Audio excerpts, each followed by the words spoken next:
દેશમાં ભૂકંપ આવવાનો સિલસિલો યથાવત જોવા મળી રહ્યો છે। આજે ફરીવાર દેશની ધરતી ભૂકંપના આંચકાથી ધણધણી ઉઠી હતી। આજે વહેલી સવારે આસામના મોરીગાંવ જિલ્લામાં ભૂકંપના આંચકા અનુભવાયા હતા।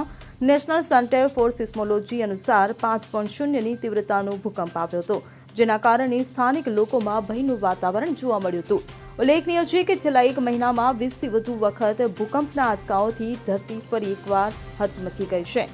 દરરોજ ક્યાંક ને ક્યાંક ભૂકંપના આંચકા અનુભવાઈ રહ્યા છે।